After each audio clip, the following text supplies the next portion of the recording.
তো সকালবেলায় হাঁটতে এলাম, তো হাঁটতে হাঁটতে লেট হয়ে গেল। দেখো এখানটায় সবাই যে চা পাতা তুলছে কত সুন্দর।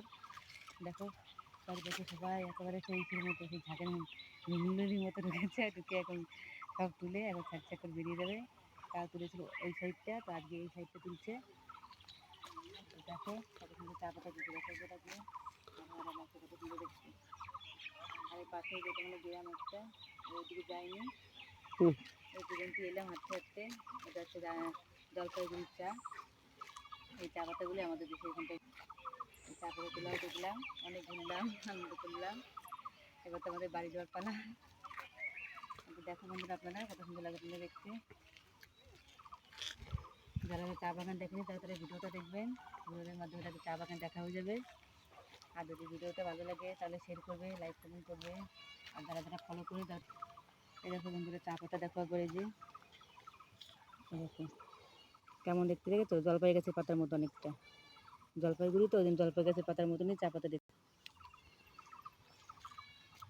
চা পাতা কোনো গন্ধ বন্ধ কিছুই নেই বন্ধুরা, দেখি তো খেয়ে কেমন লাগে। জম্মের তিতে, প্রচণ্ড বিষের মতো তিতে বন্ধুরা। জানে কি এইগুলো যে চা পাতা কী করে হয়, মানে চা কামড়া তৈরি হয় মানে এরকম কিছু তো দেয় ভিতরে, এত তিতে পাতা তো হয় না, প্রচণ্ড তিতে বিষের মতো। মনে হচ্ছে যে নিম পাতা। আর আমরা ভাবতাম কাঁচা পাতা দিয়ে চা বানিয়ে খাবো, এখন এখানে নিম পাতার রস কাটি হবে, পুরো বিষের মতো তিতে। এত তিতে আমি ভাবতে পারি, প্রথমবার মুখে দিলাম এই যে এত তিতে জেহের। দেখো চারিপাশে যে চা খেয়ে তার চা খেয়ে চারিদিকে চা চা। জলপাইগুড়ি তেলে একটা জিনিসই দেখতে পাবে, শুধু চা আর চা, আর কিছু না। আর জলপাইগুড়ি যেটা আগে আছে, আর এটা আছে দার্জিলিং জলপাইগুড়ি।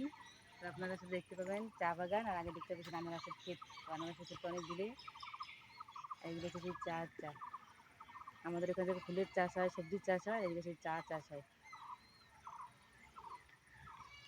পাহাড়ের উপর দিয়েও চা চা ক্ষেত আছে, পাহাড়ের উপর দিয়ে লাগানো।